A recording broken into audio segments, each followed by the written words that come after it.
All right, what's up, everybody? Welcome back to another episode of the ADU Podcast. I am Nate, aka TC, aka Free Range Chicken on the Discords.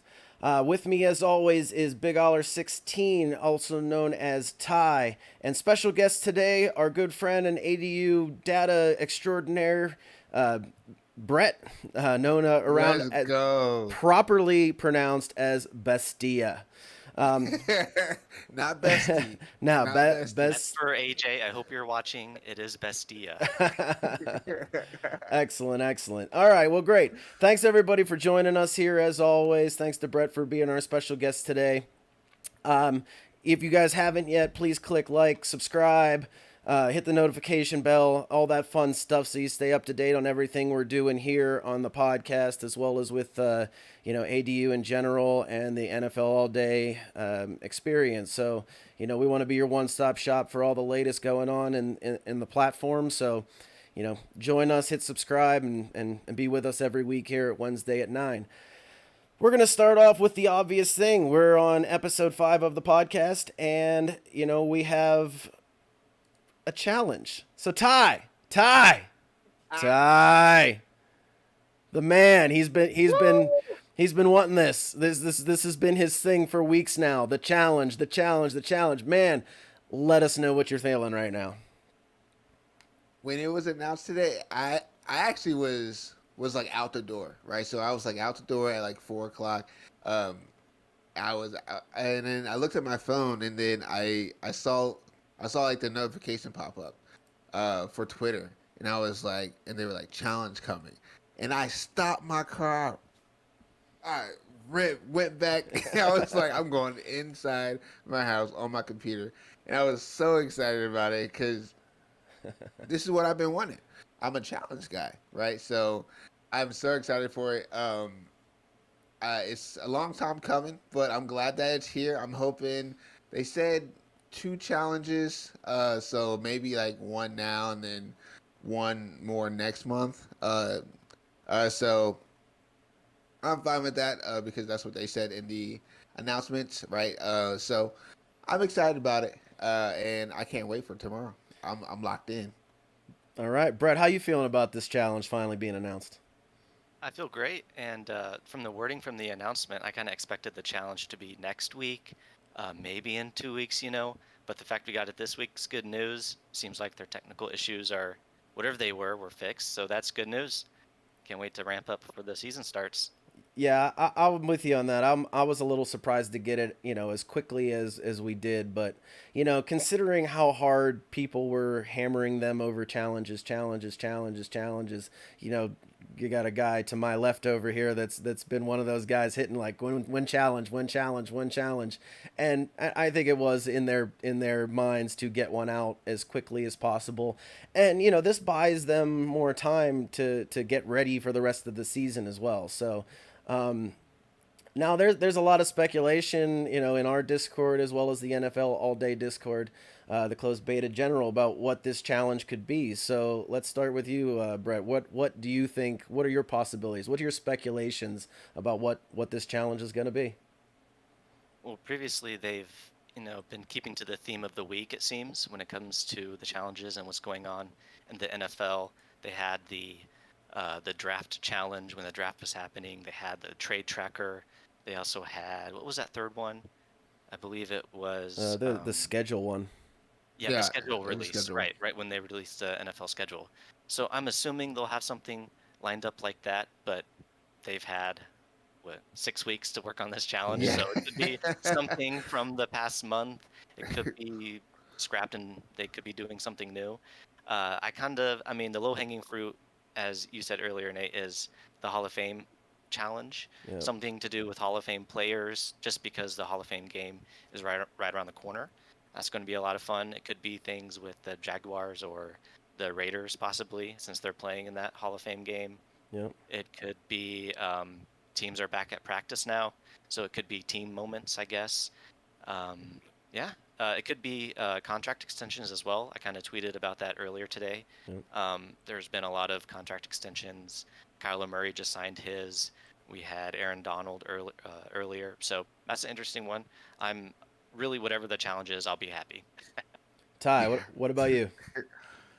I am leaning more towards a um a historical challenge of sorts. So it would be like it would make sense for like the Hall of Fame game. Obviously, Hall of Famers. Now I don't know if I have the right moments for it. But that's what I'm leaning towards. I haven't like dug super deep into like the actual challenge spec. Um, but I have a lot of Roy Williams, so I'm hoping he's somewhere in there. But yeah, I'm just So going with the Hall of Fame.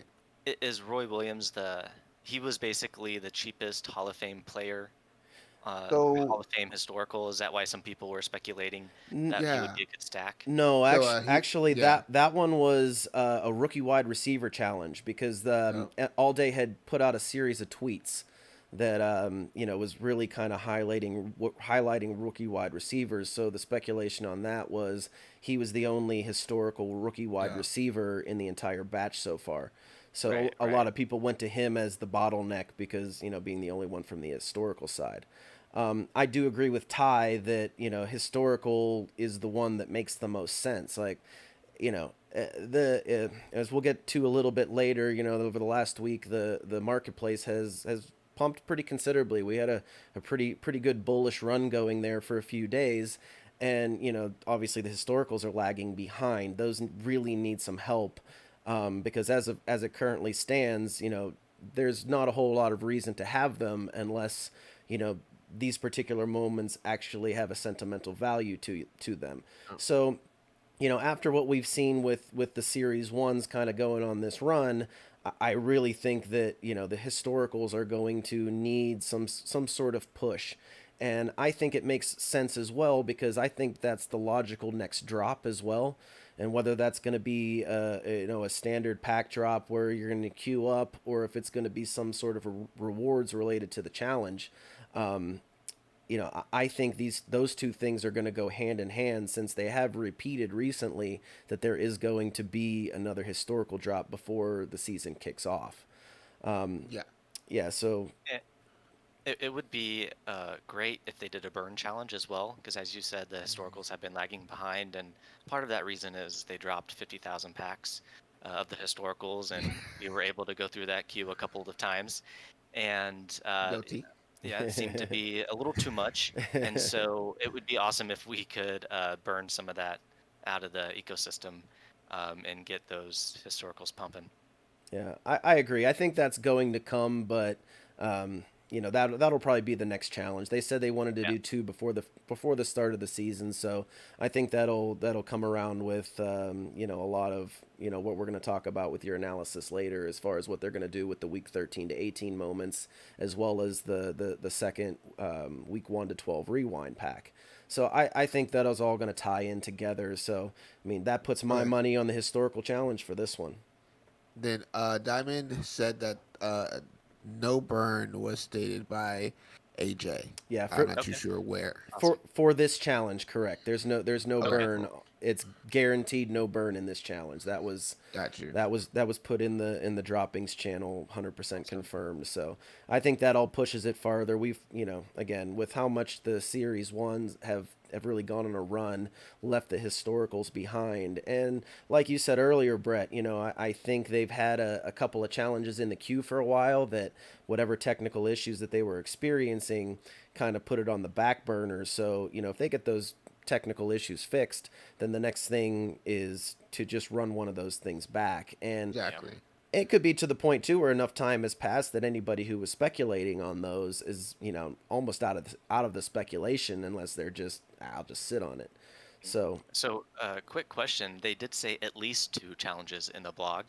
I mhm. thought that was an interesting Oh, choice of words. I didn't see Yeah, the at least. yeah. And they got this challenge out pretty quickly, which surprised me as well. So, do you think we'll get maybe three, or you think they'll just stick with two? What do you think, Ty? I think that they're gonna do more than Chew. Only because All Day likes to, or well, like in the past, they've liked to like under promise and then over deliver. So I think that they do more than two before the season starts. Just to, cause like one of these challenges are going to be a burn. So like if they don't do this challenge as burn, then like the next challenge would have to be a burn of some sort, you know. And I think that they just do two like regulars and one burn, which would make sense to me. I think they want to do more than two. I think two is the baseline target, but as with a lot of things that we've seen so far, as they're prepping for the season, the plans can change. So at least we get two. I think at least three is probably the goal.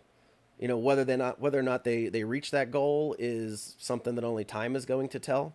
But I do think it's their intent to do more. Now, whether or not they'll be able to is another story. But fingers crossed that it will. But we have to do our best not to get our hopes up too much. Yeah,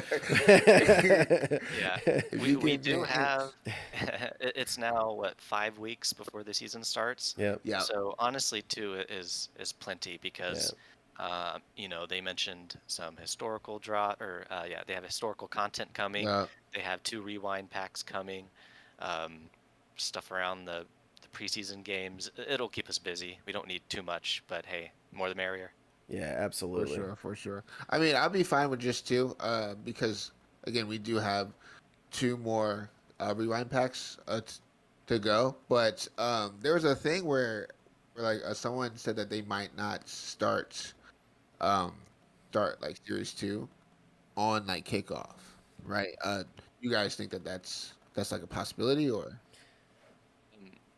In the previous blogs, I think basically when the season kicks off, it is season 2, but we may not get season 2 moments until like week 2, 3, or 4, something like that, because they did state we're not getting weekly packs, which is great, but how far they're going to spread out those pack drops during the season is going to be really interesting. Yeah. And I'm sure all of that will be in that roadmap. Forgot to mention that as well. That's coming too. Yeah. So that'll be great. A lot. Yeah. So that'll make things real interesting. Just to see what that cadence will be from week to week. We'll have the weekly challenges. We'll have burning challenges during the regular season. But how often will we get packs, and how big are those packs going to be? I don't know. I'm thinking they may break it up every other week. I honestly hope it's more than that. Every 3 or 4 weeks would be perfect, because then I'll they be have a fine with lot that. of moments to choose from, and the moments will probably be a little bit more memorable, and they'll have more moments to pick between when it comes to sets Yeah. and all agree. those things. So I agree. Yeah, I'm with you guys on that as well. I think 3 to 4 weeks is ideal. We have an 18-week season, including the bye weeks. So 3 to 4 weeks. I mean, every 3 weeks is 5 pack drops during the season. I think that's perfectly a reasonable way to go. And if they do it every 3 weeks, I think they still need to be careful about oversaturating. And one thing we saw with Top Shot was that as they pumped out more and more Steph Currys and more LeBron James, and it just dragged the value of everything down, and it made it tough to give people a reason to buy an older moment, pay more money for it, because they had so many options that were newer and less expensive, and it just kind of I don't think players should have too many moments. As it stands, some players already have too many moments in Series 1. There's guys with 2 commons and a rare, or three sets cross, whatever. I think Mac Jones has a million billion moments. yeah, Right? great comment. Right, Crazy. and when you set that precedent, I think that's going to make it tough to really sustain value in the individual moments. So, I think it would be in their interest to not do more Mac Jones in Series 2 than 1. Like, over 2 seasons, if you have 4 moments of one player, I think that's okay. I think that's manageable. But I think, with new players coming in and some players that still don't even have moments, I hope they don't rush players who don't have them in. I don't want them to jam them into Series 1, because it would be cool to have some top moment players like Lamar Jackson to have his debut in Series 2. That immediately gives more intrigue to Series 2, if Lamar Jackson, and obviously we're gonna have guys like Travis Etienne, who just did the AMA recently, and he's talking about what moment is this going to Yeah. be his first. What was it? What was the hashtag all day that moment, or you just got All you day, yeah. you just got all day, like posterized, like I think there gives them a lot of room to do more if they save some of these players for Series 2. But back to the original question, I think that it's going to be week 3 or 4 before we see Series 2 moments, and they're going to take that time to probably do starter packs, which they're going to onboard users like they said. They're going to have to have starter packs. So I think the first 3 or 4 weeks of the season is just going to be getting new users starter packs and getting them moments and hopefully getting them hooked like us degens. Yeah, if they can get those new collectors hooked with those starter packs and then being able to use them in a weekly challenge, um, Yeah. I think that's the best way to get these collectors hooked, and then hopefully they stick around and we can grow that user base, because I think that's really the big next step. And I'm Yeah. curious to see how they start promoting as well. Are we going to get primetime Exactly. commercials? Is Yeah. they've signed with Mahomes, so when are we going to get Right. some of these Mahomes commercials, or when is he going to rep all day? Yeah. I'm curious to see that. Well, I think Yeah, that's. and then Go ahead. yeah. No, No, go. no, you If go you ahead, got, TC. I'm gonna move. I'm gonna change topics. So if you got something, Okay, to go. yeah, Feel yeah. free. Feel And then free. so obviously we have 2 more rewrite packs. When when do you guys think that we get those? So a lot of people were saying week 2 of a preseason, and then at the very start. But is that too early? Because you're gonna get like a lot of people all at once. Um, like an influx at the very start of the season. So like, do you wait 2 weeks into the season to do the finals, like season a series 1 drop, or? Uh, I think I can't remember the wording in the blog. I wish I had it up, but I do believe they plan to drop that all before the season kicked off. Okay. Was their wording? So Yeah, I got that I feel too. pretty confident in saying that. Yeah. So we are going to get both those packs before week 1, Okay. but there's 5 weeks, so I mean we'll be on pack watch next week, I think. Yeah. I, Yeah. I think so. I think so as well. So back to what we were talking about. You're talking about having guys signing on, and we're talking about Pat Mahomes and some of these guys, and what's gonna cause the influx, what's gonna cause the excitement, and we talked briefly, or at least touched on the market pump that really happened, and it coincided with a couple of things. One was the announcement of the Rumble game, and the other one was the what we talked on the pod last week about was the stars: CD, OBJ, Pat Mahomes, and who am I forgetting? DK. DK, yeah, DK Metcalf. So those four And guys, Beckham Jr. yeah, OBJ, right? Oh, Yeah, I'm sorry, you said yeah. OBJ. So we got those guys signing on. I think that drew a lot of guys from Top Shot over. We've seen some people join ADU that have come from Top Shot. Some big accounts as well. So a lot of that really spurred the market on, and we saw a lot of moments go on runs, launch Yeah. codes specifically. You saw a lot of the quarterbacks go, and you saw a lot of the offensive players going, which is very common for people coming over. They're going to go after who they know is going to have value. One, because they have value already, and because obviously it's a quarterback and wide receiver league, so those guys started flying off the shelves pretty quickly. What are your thoughts on the overall market movement? What caused the pump? Is it sustainable? Is this a one time thing? Are we going to see it? Are we going to see a dip? What do you think, Ty? um, I think that we see a dip right before season starts, and only because I know that markets go up and down, right? Highs and lows. So I think that we got such a high right now because my account went up, right? It went up, and I Yeah. was so surprised. Like I was at, I think like 1,800, and like by the end of it, it's at 2,300. I didn't do anything, right? It just went up, and so I was just like this is wild, right? Kind of thing, because um, I just wasn't really like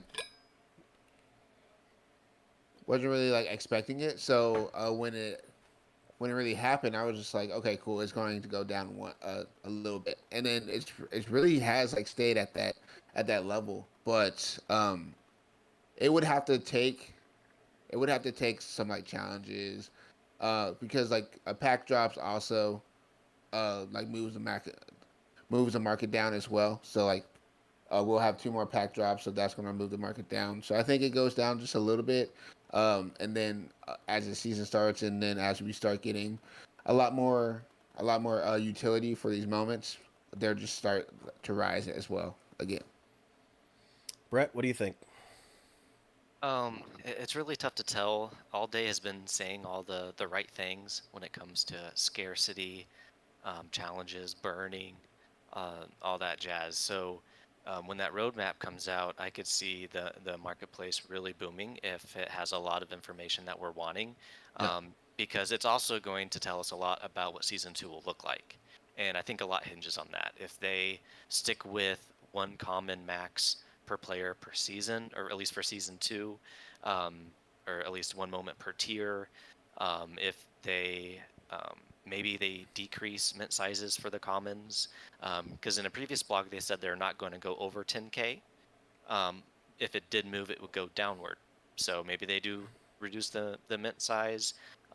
Maybe the burning challenges are a lot of fun, and we're getting a lot of kind of those floor moments, or producing more scarcity. All that could lead to optimism and lead to a lot more people joining all day. Um, if it's a healthy economy, I could see the user base growing. yeah, And if season two is what we want it to be, um, I'm very optimistic about it. So I mean, fingers crossed. Yeah. Um, yeah, and we'll see how the next few weeks go. Yeah. And it's interesting though, because people do sell off for packs, and we have a couple more left. hmm And so you're saying the market probably dips a little bit. I think it will right before the pack drops, but I don't think it will be too significant, just because the moments will be of players that don't already have a moment in that tier. So a lot yeah, of people are going to be wanting those moments, and they're not going to be just ripping and probably and selling. Right. So we'll see. I'm optimistic. Yeah. I'm like you, Ty, with the challenges. I'm yeah. optimistic. Yeah, I'm with you guys. I think, with added supply, certainly there is a chance for the market to dip back down. But I think the most likely thing is that if these drops happen at the time that we're onboarding, I think a lot of the additional supply can be eaten up by new users.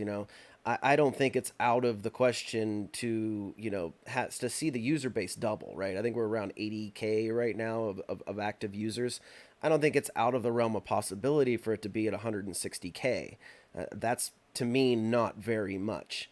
And like you mentioned, Brett, that if they stay at 10K and they don't go over 10K, I don't think it's very likely that Series 2, Season 2 is going to be less than what Series 1 was. I think it would be a little odd for them to actually make Series 2, more scarce. I think it's likely that everything stays the same, and that the scarcity will come from increase of users, a little bit more, you know Earning as well. yeah, but exactly. There are going to be opportunities to keep the market up. So as these different aspects come together into the beginning of the season, and to add to it is we've been down for a very long time, right? Yeah, From where we peaked, the last Yeah. few months have been it's been a trial. You're just Yeah. you're watching it bleed down, and it's like, oh man, what's going on right now?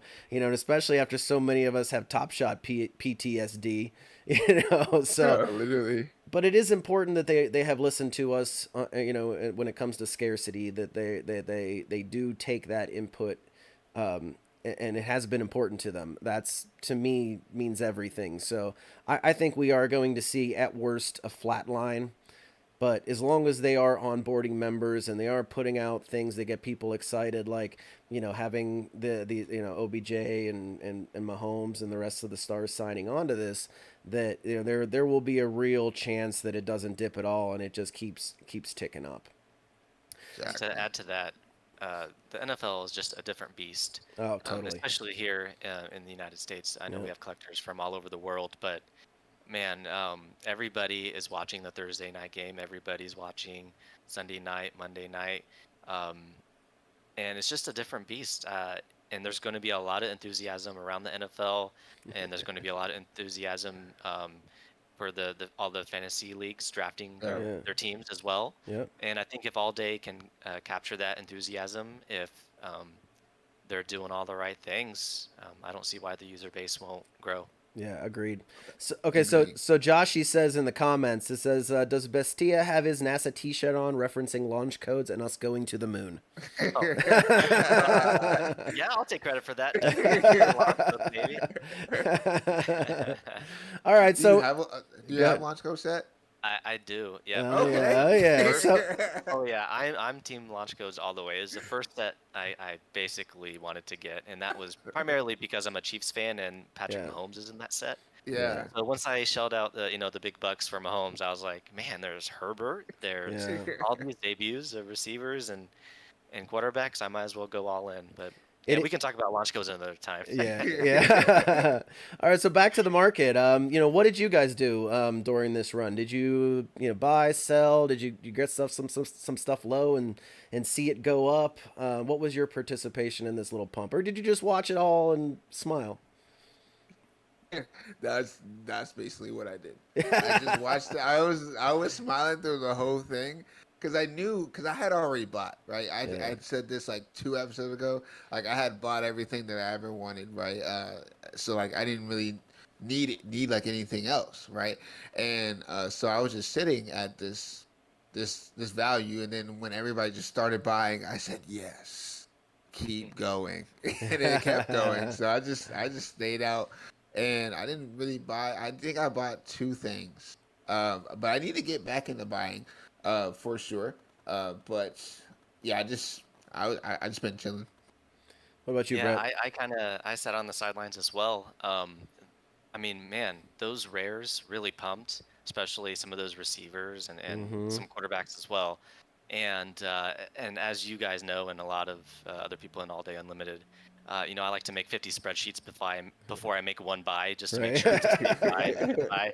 And with all the moments changing wildly, I just kind of sat on the sidelines and waited for it to chill out so I can kind of go and investigate what I should buy next. Yeah. Yeah. But I'm already at the point where I'm happy with my collection anyways, so I wasn't really in the buying mood. But I did end up selling a couple of things. I sold, um, I think, a CD Lamb rare that Okay. doubled or something like that, and I sold a couple other things I thought Okay. were kind of overinflated, and just kind of sat on the sidelines and enjoyed it. Oh, Yeah. yeah, for sure. I don't know if you guys saw, but Jalen Ramsey is on all day as well today. Awesome. Like, Good. yeah, Oh, the Jalen awesome. Ramsey Good. as well. Yeah, Another one. it's that their Twitter banner, man. Yeah. They Yeah. have Mahomes, they have DK, Ramsey. Yeah, pretty much everybody in that banner is Yeah. now a member of All Day, and I believe they've purchased a moment. Oh, Miles Yeah. Garrett hasn't, so he's probably next. He's Saquon next. Barkley. Yep. Yep. Yeah, yeah. Yeah. Well, I definitely got involved in the market this time. Talk to us. OC Sniper, he's the devil. He's the devil on our shoulder, and he was just going up sweeping all these Legos, and so I had a Rashad Bateman number 4. I really liked the moment, but I'm a Steeler fan, and Bateman's a Raven, and as much as I like the moment, as much as I'm bullish on him and what he can do this year, I wanted to get out of that only because the high sale was just above where I had bought it, and Yeah. I had an offer that was going to be the high sale, and I had to take it because I had my eye on a couple things, and I turned that Bateman Lego into a Tyreek Hill Lego debut. Okay. I turned it into the Patty Mahomes playoff moment. I think it was a wild card or The divisional. rare. Yeah, the rare. Yeah. Yeah. I got that one. I got the Raiders 2-minute drill. I got an AJ Dillon common number 6 for an absurdly low price. And then like after I spent all that money, and like it was like 3K worth, and I spent it in like 3 days, right? And I was being patient, like that was patient for me. It's like I wanted to spend it all immediately, but thankfully I waited and I got some good deals. And after that, I just I watched it just go up, and Yeah. it made me believe that selling that Bateman was the right move, even though I'm a sucker for Yeah. them low serials, and it was a number 4. And the closer you get to 1, the more excited, more my eyes light up. Exactly. So it was hard to let that go, but I'm happy that I did, because I'm a bit farther up in my account than I would have been if I would have just held on to that. So Yeah. it was a That's good good. move for me.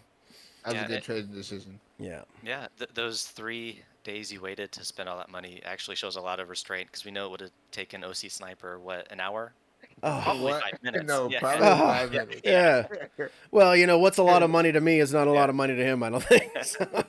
We're not on the same yeah. spectrum right here. All right.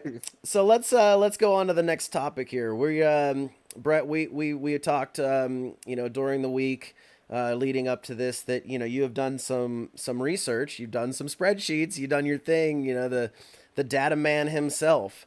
And you have a speculation on what you think is going to happen with the remaining supply of week 13 to 18 moments. So why don't you run us through that, and let us know what you're thinking. What can happen with those moments? Uh, well, a lot of collectors I know have been kind of wondering what they're going to do with all those weeks 13 through 18 commons. Um, because if you go to a moment and you see only 5,000 out of 10,000 are in the wild, you kind of are hesitant to pull the trigger, because okay, if they drop all 5,000 of those moments tomorrow, the value of that moment is just going to go down, because that's supply and demand, really. Yeah. Mm-hmm. And so we've gotten a lot of tidbits, and so I kind of just read through all the blogs again, and we can actually kind of confirm a lot of information about how they're going to release those moments. Um, because we do know for a fact that they're going to be in basically what I'm guessing are starter packs, or they're going to be held back for new collectors. And the other half are going to be in celebration packs. So they are going to be releasing all of them. Um, it looks like before season 2 starts, or at least if they're in the starter packs, they'll probably be distributed throughout the next season. Who knows how long that'll take? But that's kind of good news, because that just means it's going to be a slow trickle. And I think what we want to avoid is having all of the moments just, being dumped into the marketplace. And so I did some more math just to see how many more celebration packs could be released. Yeah. And so at the moment, there's about 650,000 moments that are uncirculating. And they already said that 100,000 are going to be burned. So that brings down the number already. And they did mention that the celebration packs are going to be rewarded on a number of factors, right? So, and the first one was titled Release 1. So if you connect the dots, we're probably getting at least 1, maybe 2 more celebration packs. And they did, I think, 50,000 celebration packs in the first release. Yep. So if they kind of just stick with that, which I assume they will, we'll probably get about 2 more celebration packs. So with that, and considering the starter packs coming, I'm not too worried about all those moments being uncirculated. They're not going to be just dumped into the marketplace. So if you have been eyeing a moment that is 50% in circulation, I think you can kind of relax a little bit and not be too worried about the moment just plummeting in value. And basically, it's not a big mystery. We do know that they're coming in the celebration packs and in starter packs. And I'm curious, do you guys think we'll get like 2 more starter packs, or not starter packs, the celebration packs? Do you think they'll try to break it up into like 4 or 5 packs? I'm not quite sure what they're going to do. Do you guys have any ideas? Good. Go ahead, TC. No, you first. All right. I mean, I think 2 is the most likely. And I think when they do them, the initial one being all commons was big for working down that supply that you had mentioned it needed to happen. So I think if maybe you have the data on that. Do you know how many total moments came out in that first celebration pack, Brett? It was around 150,000 moments. Okay, so if we spread that out over two celebration packs, but maybe we cut 2/3 of it, right? Because I think that there is a high likelihood that the next couple celebration packs are going to include some rares and some legendaries. Because there's remaining supply of those as well. Even on some of the other ones I was looking at, there's almost 10 unavailable on some of these legendaries. So I have to think that I don't think they'll be in starter packs, or at least if they will, I think the likelihood of getting them out of a starter pack is going to be pretty low. I think that'll be a carrot to dangle in there more than a feature as to why to even get a starter pack. So I do think we're going to see a lot of those in the celebration packs. So if you do two more celebration packs and you're talking about 300,000 moments, and then it gets cut down to two to 250 if you add in some rares and Legos, then I think that puts us in line with having another 300,000 or so left over for starter packs. And I have a belief. I think that those starter packs are going to be buy on demand. Like, they'll have them available, and any new user who's never bought anything has the opportunity to buy Yeah. one starter pack. You know Yeah, what I mean?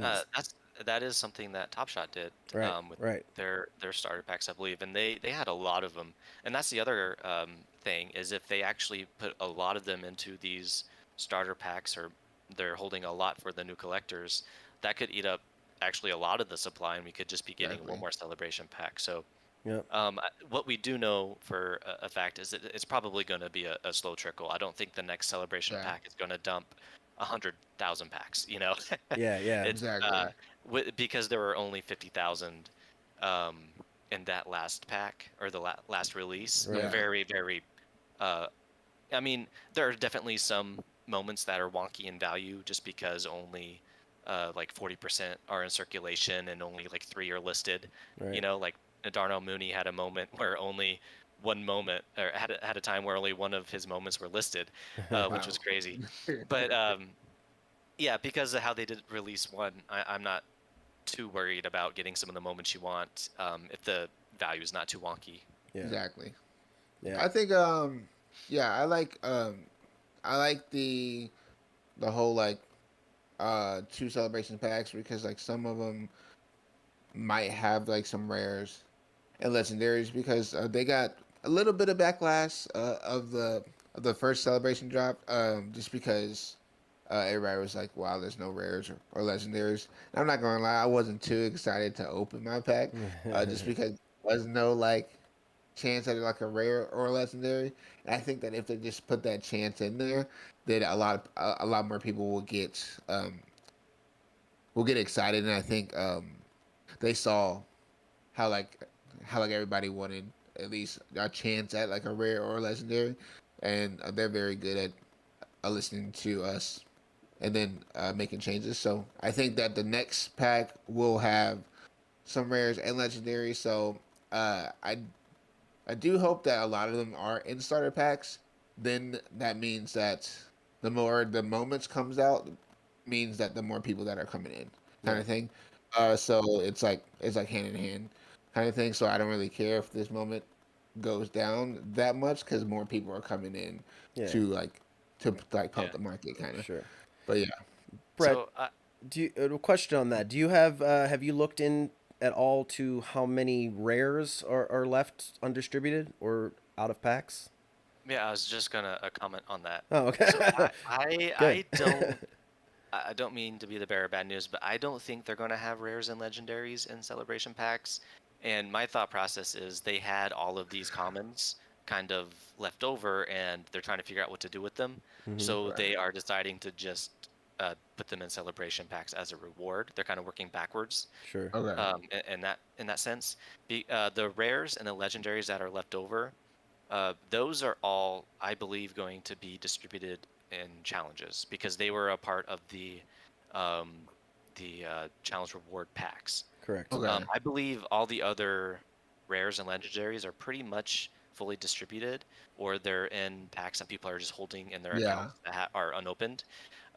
But my belief is those leftover rares and legendaries are just going to be stashed in upcoming reward packs for future challenges. Sure. Um, Okay. but I mean, they could by all means add a few in celebration packs, I guess. Yeah, for sure. But I mean, I didn't yeah, like see the data, so like I trust you in your analysis yeah. because Well, I mean, that's they just what haven't. you do. Yeah, I mean, they haven't confirmed nor denied that. Exactly. They definitely could do anything they want with those rares and legendaries, and Yeah. that would definitely make for some dope celebration pack openings Oh, if you had a 100%. chance at a Lego or a rare. I think if they don't do that, if they don't, do some celebration packs that have some chance of rares and legendaries, then like I don't think that's going to go over so well. Because there's a lot of people that put a lot of money into it, and I'm thinking about some of the guys who have tens of thousands of dollars in, and the threshold was 10K, and they got 15 commons out of it, which isn't all that bad. But what do you do to reward those guys?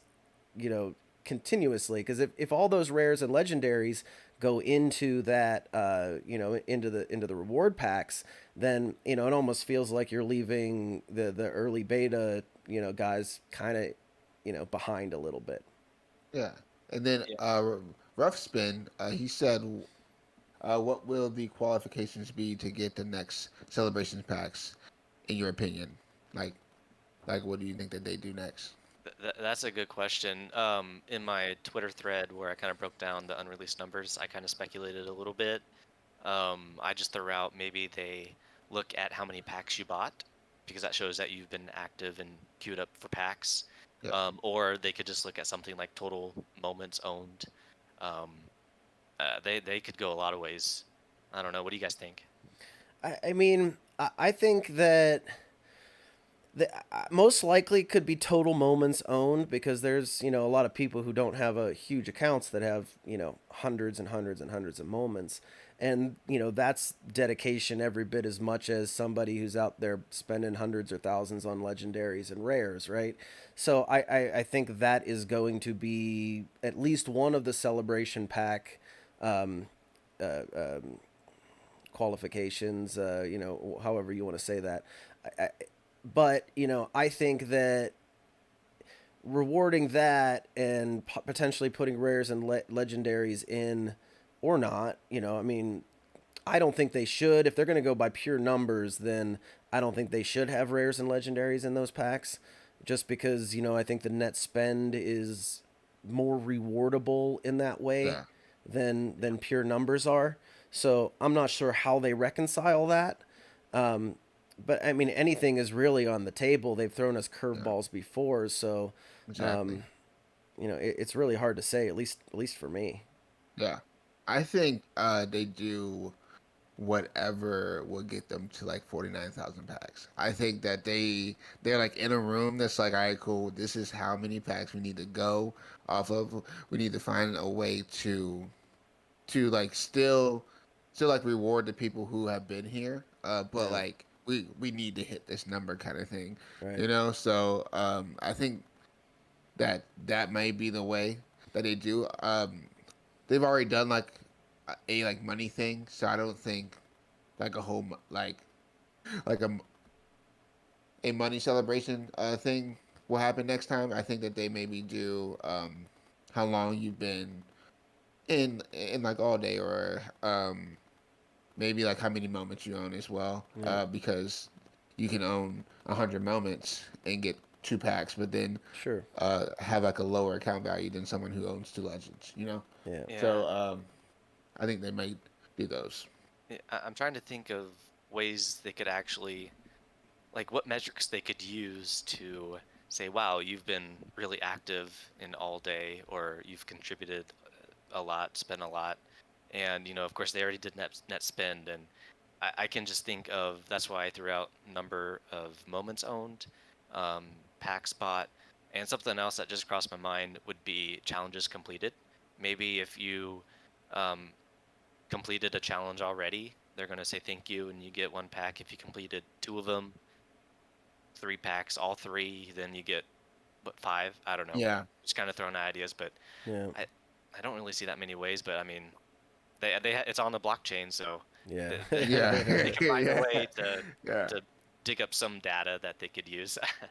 And is it so? I know you just said that it's on the blockchain, and usually we can see if they add moments to the blockchain, right? Do you think that they have a process now to where that they can add a moment very quickly, so that they, because like their past one, they had to add the moments like a week or two before they even did like whatever they were going to do, so like everybody knew um, what rares were coming in the reward packs just like off the blockchain because they had to mint them, Mm. so do you think that they like found a way to not put that on the blockchain immediately but still get it out properly?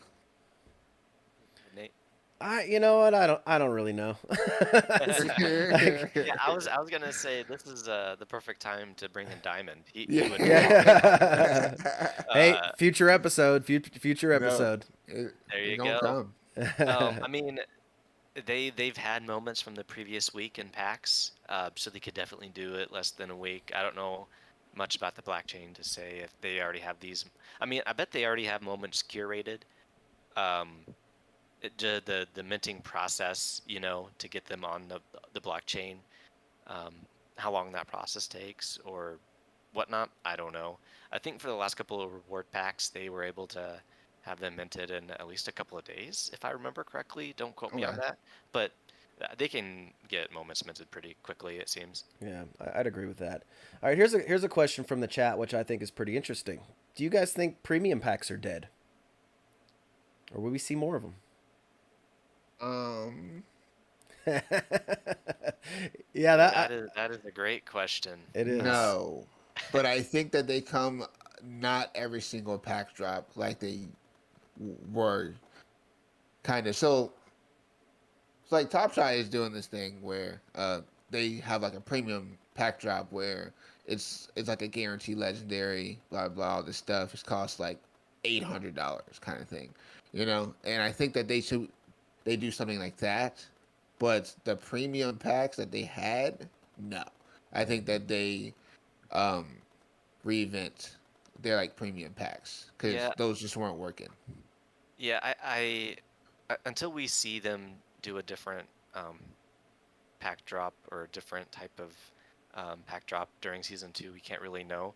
But I don't see any reason why they would change that. I do think they will change the price of the packs. I think they would be more likely to say, hey, the premium pack is now, because there are not as many debuts and we see the actual value of these rares in the marketplace, we're going to make the premium packs now worth $100 and the standard packs like 25. I don't Sign know. me up. Something like that. I mean, I think it's going to have to be reflective, at least as far as the pack pricing. It's going to have to be reflective of like, the average of a potential pull, right? Yeah. If a rare is worth X amount of dollars and you're guaranteed, or at least it's average X amount of dollars and you're guaranteed to get one in a pack, then I think the pack price needs to be based around, what the average content of that pack would be based on where the market is at that particular point. Okay. But I think that's going to bring the prices down a lot. I mean, if you're talking right now, and I'm just spitballing, I have no hard data on this, but I'm going to just say that the average price of a rare moment right now is $75. There's a fair bit above, there's a fair bit below. It's speculative, but I'm going to just use that number. So then if you get a premium pack and say there's 5 moments in it, you get 1 guaranteed rare and 4 commons, and the average common price is $10.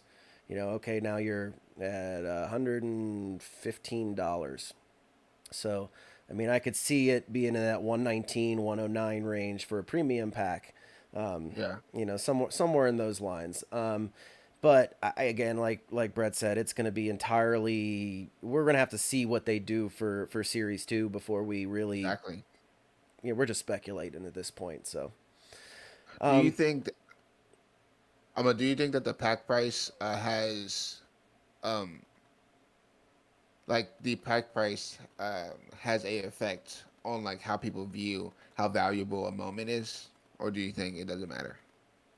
I mean, I think it matters. I think the price of the pack for most people needs to be reflective of the value you receive out of the pack, which is why I'm was talking about the average of the total cost of packs and what that would be, and that Yeah, I think if people feel like they're getting value or at least getting their money's worth out of the pack more often than not, and getting their money back could be something like 80 to 90% return on their money, which yeah, is you might get 50, you might get $200, you might get $1,000 worth. You don't really know, but if most people are going to pull somewhere around 80% of the money they put into it, then I think they'll be willing to pay the price. Yeah. And I've been on the side of I think they can afford to let the collectors win a little bit more. Um, yeah, let the collector have a good taste in their mouth, seeing the value of their moments. They'll be more willing to stick around. It'll just create a more healthy economy overall. Yep. But I mean that's always hard to decipher on their end, and Yeah. yeah. you never really know how much people are willing to sell or buy a moment for. Right. So that's Eh, up to their Exactly. economy team. yeah, and I Good luck think to them. Yeah, and I think that I think that's where they're at now compared to where they started. Clearly they overstated the demand of what was going to be in the packs. At the start of it. So now they're kind of working back, and they're leaning into scarcity more, and they're adjusting to what they've seen with what they've done already. So, kind of like it was with ADU. We started ADU with one particular vision in mind, and 3 months later we're completely in another place. Like you Exactly. don't really know how people are going to receive a product until you see how they receive a product. So Exactly. I'm certain that they've done a lot of learning in this regard, and they've communicated that at least the way I view it. They are adjusting, and that Hmm. as series season 2, whatever, how comes out, we're going to see the result of that adjustment. Exactly. Then here's uh, a thing in the comments that says, "Do you think that we will be able to sell unopened packs before series two?" No, I don't think Hard before no. series two. Hard no. Yeah, I've heard Dave use the title of prioritizing things for launch, Yeah, and I think while they are definitely working on it and they want to, of course, have you guys be able to sell your packs, and I say you guys because I'm never going to not open mine. yeah, Me I mean, too. that's just a bad thing. I mean, come on, open, just rip them. Yeah. But I think it's kind of on the back burner just until launch once they get this Yeah. roadmap up and going. And I bet they talk about it in the roadmap. I I bet they think do too. I Yeah, think Dave had said something about it as well. I think he said that he was going to that they planned to have that maybe at the end of series two, but not at Yeah. the end of series one Yeah. for sure. All right. Now we have to switch gears a little bit more. We have one more topic we need to get to before we close out this show. And Brett, you have another little bit of data that you went in. You went through some positions, and you related the value of players' moments, and correlated it to their fantasy production. So we want to talk about what you found. Which moments are overvalued and undervalued based on fantasy production. So what did you find? we all love fantasy, and it's right around the corner. So I think their fantasy production is going to tie a lot into the value of the moment, just Mm-hmm. because they're more relevant, they're playing well, people want their moment, and also we're going to have weekly challenges tied to game action. So Yeah, I thought it would be cool just to look at, I'll stick with commons for now, but just to look and see what moments we may think are undervalued, overvalued, and really I kind of hone in on players that have just one common because that gives a little extra juice to that moment because if it is needed in a challenge, that thing's going to pop, right? Yep. And so, for example, if we look at running backs, um, the most expensive running back common is Derrick Henry. It's his only moment, and it's a debut, but it is $35. Um, I mean, that's not bad. It is the most expensive moment for a reason. But if you look at Austin Eckler, for example, who's actually rated more highly in fantasy, he has only one common. It's not a debut, which is why it's not as expensive. But it's a debut, which is why it's not as expensive. And if you look at Austin Eckler, for example, who's actually rated more highly in fantasy, he has only one common. It's not a debut, which is why it's not as expensive. but it's only $18. And so that's a moment I think every collector kind of needs in their collection, because Eckler's on the Chargers and their offense is going to be amazing. Yep. And you also have Najee Harris. His moment's $27, and he has only one common. So that puts into perspective Eckler's moment being at 18. That's a moment I think the general feeling on it's a little undervalued at Yeah. the moment. And all of this is not financial advice. We do not Yeah, need to yeah, right. anything. I forgot. I've never had to say that before. Just like, Yeah. over my head or like um a moment that I personally like. I'm curious to see what you guys think of this player, DeAndre Swift. I think he's going to Okay. have a bright future. He's really young. He has only one common, and it's a debut as well, and it's only $24. Um, that's a moment I purchased early back in the marketplace. I'm just a big fan of Swift. Do you guys think he's going to take off this year? Go ahead, TC, as you. I mean, he certainly has the talent to. He's from Pennsylvania, so I've been aware of him for a long time. Um, he was real good in college. He certainly has the pedigree. He was a pretty high draft pick. But I think a lot of that is going to depend on the Lions. I think the Lions are talented. They're very young. Goff is going to really decide what that offense does. And, if Amon-Ra St. Brown can take a step forward and open up the passing game and give like TJ Hawkinson some opportunity, spread that ball around, I think it's all going to depend on that offense as a whole, is what DeAndre Swift does. He certainly is capable of doing it, but it's going to depend on the Lions. But I actually am pretty bullish on the Lions. Now, I'm not expecting them to go make the playoffs or something, but I think they can take a step forward where they might end up 7-9 or 8-8.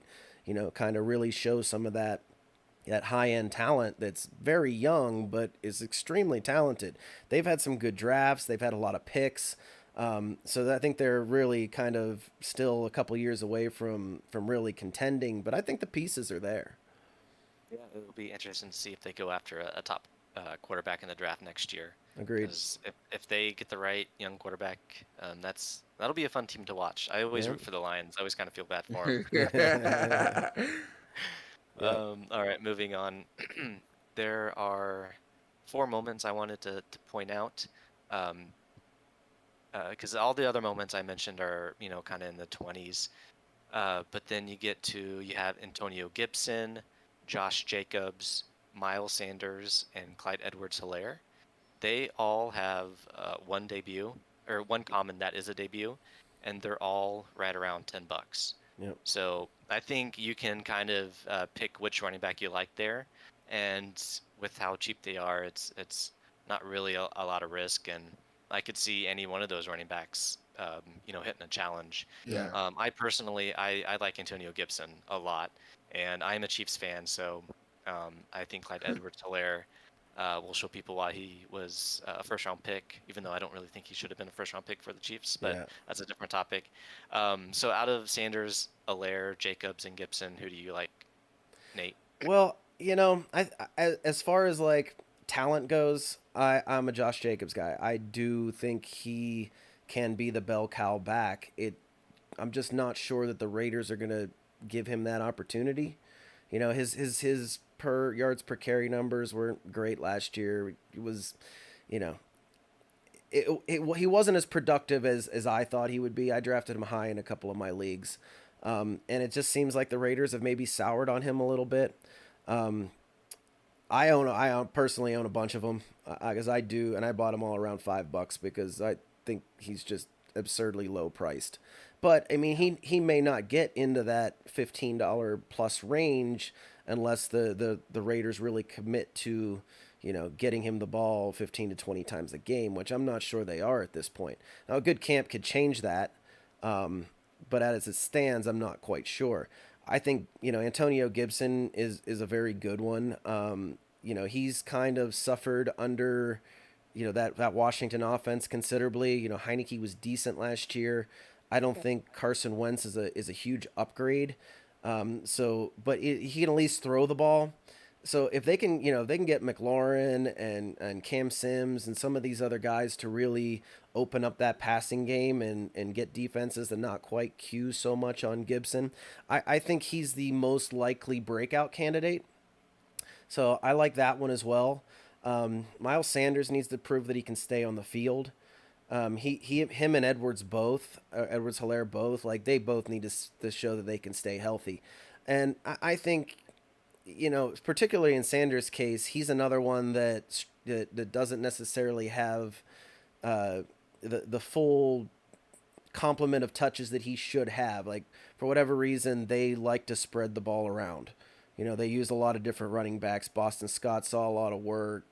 Kenneth Gainwell saw a good bit of work. And Sanders was hurt a bunch too. That just, if he stays healthy, he's a threat in the run game. He's a threat in the pass game. I think he's more of a passing threat. He's kind of in that 200, 205, 210 pound range. So I don't think he's the guy that's going to be able to take 20 to 25 carries and run between the tackles and be that guy. But if they can manage him to the point where he can get 5, 6, 7 receptions and have 12 to 15 carries a game, he can be a heck of a productive back. And we saw that in his rookie year. He had a streak where, he was the Rashad Penny of the last 5 games last year where he just went off. So I think all 4 of those guys have potential. So at their current price point, I think they're a solid buy, and they have far more upside than they do downside. Yeah, and it really comes down to injuries, as you said, and that's why I've kind of avoided running back rare moments, because until we really know more, I'm not really going to go all in on the running back position, because man, the injuries, and I don't want to even think about this, but injuries are going to come, and I wonder what's going to happen to the value of these moments in the marketplace when somebody has a devastating injury and is out for the year. So Yeah. we'll have to keep an eye on that, and hopefully we have an injury-free year, because that always sucks. Well, that's not going to happen. No. Yeah. All my players are going to get injured. It's just going to work out like that, isn't it? Yeah. Do you have any other running backs on your list as far as overvalued, like somebody who you really think is just way too much money for what their production is? I actually have one in my mind, and I want to see if you have that any as well. Okay. Aaron Jones, his debut is $36, and he has 2 commons. The reason that is $36 is because it's in the Move the Chain set, which is highly desired, and it is the debut. But man, $36, that's a bit more than a lot of running backs above him, and it's purely because of the set he's in. Yeah. So if you're completing a set, that's fine, but man, I'd be very careful, spending that much money just as like a challenge speculation type deal. I would probably go with this cheaper moment. Especially with A.J. Dillon, really looking like he is, more and more deserving, more and more earning of increased carries, increased playing time, maybe poaching some goal line opportunities, because, if I'm an offensive coordinator and I got a 250-pound battering ram who can move, I'm going to give him the ball inside the 1. So this will be an interesting question then, because you don't know the prices. What do you think A.J. Dillon's 1 common debut is priced at the moment? I actually know exactly what it's priced at right now. Okay, because I just mentioned the other 4 running backs, right? Gibson, Correct. Hilaire, Sanders, Jacobs. Yeah. AJ Dillon's is actually more than them. He's at like $14, and that's from a couple hours ago. It could have gone up or down, but it's only a couple dollars. But in the grand scheme of things, it is a bit overpriced in my opinion. I agree with you on that. I could see a situation where if it goes into a timeshare, I think a lot of the it's not purely the production that goes into the value there. A lot of it has to do with the team that they're playing on as well. And you get a team like the Packers, who have such a big ravenous fan base. I think just being a Packer probably inflates those prices 10 to 20%. So for sure. I mean, I don't think you can say the same thing about the Redskins fans or,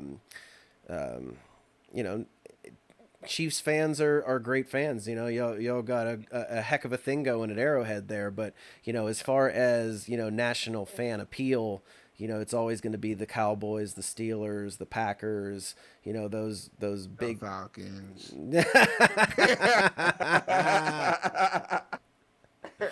The Falcons. How could we forget? How could we forget? Yeah, I can't forget that. So how about wide receivers, Brett? What do you got on that for wide receivers? Oh, Well, actually, well, before we move there, yeah, did I guess the right one for you? no, actually, mine was Michael Carter. Michael Carter. See, he didn't make the top running back list for me, so obviously I Yeah, agree. yeah. he gets a lot. Whatever he's at. Yeah, he Yeah. gets a lot of value for being a rookie. His 3 badge is still pretty high. His common is Yeah. even in that $10 range too. And for as talented as I think he is, I don't think he's going to get the amount of touches that's really going to warrant that Yeah. price. And I think the fact that Brees Hall is there and how Yeah. good he is hasn't really settled in yet Yeah. in the marketplace. I Agreed. think once the fantasy drafts start and people see how high Brees Hall is going, or if he looks good in the preseason, because I mean it was a great prospect coming out of college, and he was the first running back picked I think in the draft. Yep. So yeah, I agree with that. Michael Carter is definitely probably one I would avoid too. All right, wide receivers. What do you got? Well, I've mentioned this player quite a few times in All Day Unlimited. I'm curious if you can guess who you think I think is undervalued. Wait, well, the one that you seem to be against him, but the only one that's sticking in my mind is Brandon Ayuk. No, I think he's overvalued. No. I think he's fine. He's fine. Oh man, DraftKings guru is gonna come after me now if he's watching. No, CD Lamb. So I want to compare his moment to Justin Jefferson. Both Justin Jefferson and CD Lamb have one common, and it's their debut, and both are in the base set, right? Yep. Justin Jefferson's been hanging around the high 60s, low 70s. CD Lamb is mid 30s, low 30s. So that's about a $30 difference. I definitely think Justin Jefferson's going to have a better year. He's a better receiver. CD Lamb still needs to prove, I guess, that he's going to be in that top tier of receivers. But he's definitely shown flashes. He was a really good prospect. Amari Cooper's not there in Dallas. And a lot of people are high on CD Lamb that are smarter about football than I am. So I just don't know if that $30 to $40 difference is actually reasonable. Maybe that just means Justin Jefferson is overvalued. What do you guys think about that? I think so some of the moments that are high priced, right? And, we're talking about, Tom Brady, Pat Mahomes, Justin Herbert, Micah Parsons. You could put that Justin Jefferson common into this, Jamar Chase as well. Being that those guys have, particularly the wide receivers, have established themselves, like amongst the fandom, they're known commodities, right? Justin Jefferson is clearly the number one in Minnesota right now. No offense to Adam Thielen, but they've put it on tape. So I think those guys have reached their actual real value faster than others. I haven't. Never went after Mahomes. I never went after Brady. I never went after Herbert, although I should have at $500 because that turned out to be a good deal. But I think where those guys are priced now is really what their actual real value is. So, you have the whole of a fan base, a user base for NBA, or sorry, All Day that went straight to those guys, right? They went like peak demand, like we want those guys. Those are the guys. That's who we're getting. So I think guys like CD Lamb, who are a little bit lower, and I've watched him enough. I had him on my fantasy team rookie year, and the fact that he was able to produce as well as he did, despite having Amari Cooper and Michael Gallup in front of him, I think talent-wise he's on that tier, and I think it's more likely that CD Lamb ends up where Justin Jefferson is than Justin Jefferson coming down to where CD Lamb is, because with Cooper gone and now CD is, in my opinion, the number one there. Michael Gallup is a good, solid number 2 guy, and I think he's good for that role. But I think CD Lamb is the guy that is going to take that next step. So, when we get through this next season, provided that CD stays, healthy for the entire year, He'll have Dak Prescott throwing him the ball all year long. You know, fingers crossed. You're going to see, true wide receiver one, top five production out of that guy. So I think CD Lamb is extremely undervalued at this point. I was lucky enough to get his rare in one of the reward packs, I believe it Reward was. pack. Yeah, that was And a great moment to get. and it started out at like $75. I'm like, no way. Like I'm not getting rid of this one right here. I'm holding on. Yeah. And even when he went on his pump up to that $180 dollar range, I still think that's fair. I mean, especially if you're considering where some other top wide receivers are. I think he should, and I think he should be above guys like AJ Brown. I think he should be above guys like DK Metcalf even. Like I think that CD Lamb is going to be better than both of those guys. So, in my opinion, he's extremely undervalued compared to someone like Justin Jefferson or Chase. Good. I'm glad somebody else is joining the train that I'm driving. I love me some CD. CD Lamb. I Yeah. do. Like I had him on my fantasy team. I watched him play and I'm just so impressed with him. I think he's a star. Yeah, same. I hope because that Cowboys offense is great too. Yeah. People don't realize they were I think they had the number one offense last year in yards and points and all that stuff. So they don't have Amari Cooper now, but I mean, yeah, it's CD's Lamb's. It's there for the taking really. Yeah. So let's see if he does it. Right. Anybody else? As you can see that this is not my expertise. This is more as TC's expertise. So I just sit back and I just learn from him. Yeah, just make sure we don't forget about the Falcons. All right. Yeah, Yeah, no. Well, I thought he was gonna keep going, then he's kind of slowed down a little bit. I was like, Falcons. Who else you got on your list? There is somebody else I have to spotlight, and that is Keenan Allen. Okay. He has one common. It's a debut, and it's $16. But if you look around him, you have Debo Samuel, Tyreek Hill, AJ Brown. They all have one common, but it's not their debut, and they're actually more expensive than Keenan Allen's. It also helps that the other ones are in a different. I think they're in playoff sets, so they're slightly smaller in mint size. Right. But I mean, Keenan Allen's a stud.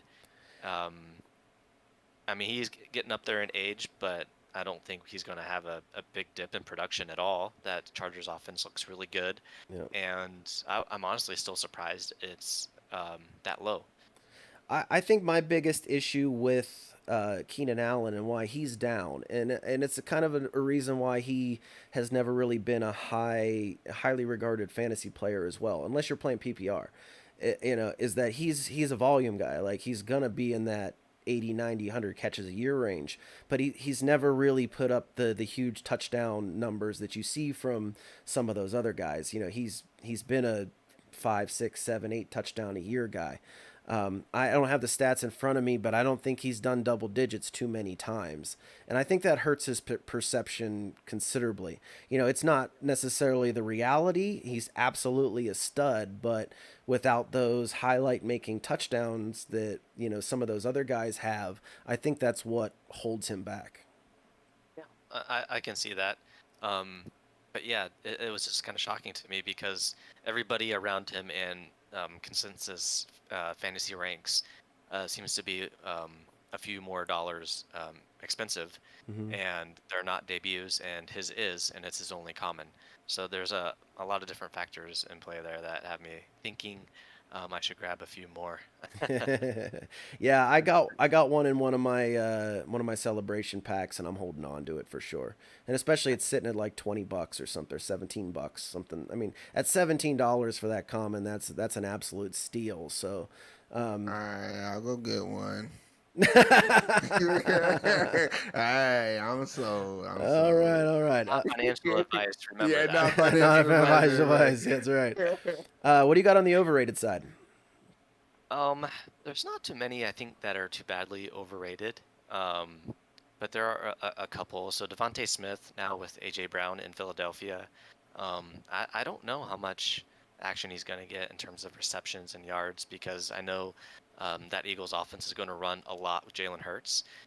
He has one common and it's at $20, so it's more expensive than Keenan Allen, for example. Sure. But I mean, it is a rookie moment. It's not a debut. He is young. but I think $20 is a bit much, and it's also in the base set, so it's not in Move the Chains or anything like that. So $20 may be a little too much. I think that can go down a little bit. And then let's see here. We do have Amari Cooper. Well, the reason it may be a little overvalued is because it's in the Move the Chain set, but Yeah. it's high 20s, high 20s. You're So- talking about Devontae Smith still? Oh no, Amari Cooper. Okay, Sorry. gotcha. Amari Cooper is high 20s. And when you look at the other prices of receivers, that may be a little too high. But I think that's because actually somebody swept the floor of his moment recently. So it's still working its way down. DK Metcalf at 25. I don't know Tyler Lock or Geno Smith will be able to keep up production. Who knows? Maybe he'll produce even more if they just kind of say, "Hey, he's down there somewhere. I'm gonna chuck it down there. He's big and fast. Maybe he can grab it." Sure. So I don't know, but I'm not gonna really look to get a Metcalf at that price. I think. What do you think? I'm with you on that. I think Tyler Lockett's the better value of the two. Kind of people are really sleeping on Tyler Lockett. And I honestly, I think Drew Lock's situation in Denver kind of really has held back his perception because he was still a highly talented, well-regarded player coming out of college. He has got a big arm. Like, he's got the tools that you want. And I think the biggest thing that held him back was Vic Fangio. Like, you spent 2 or 3 years with an absolute defensive-minded coach that, really just wanted a game manager. And I don't think Drew Lock is a guy that you want to keep as a game manager. I think he'd be better if he was given the opportunity to sling it around. And, I think that will come with some growing pains, but, if he was in a situation where he was in an offense similar to Justin Herbert, I'm not saying he's going to be Justin Herbert, but, he can be a poor man's version of Justin Herbert. He can run a bit.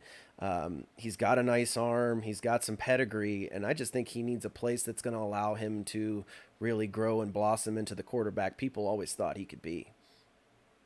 The only thing that scares me is a lot of people think that Pete Carroll held back Russell Wilson. And if he's holding Russell Wilson back, then I don't have much hope for Drew Lock. Yeah.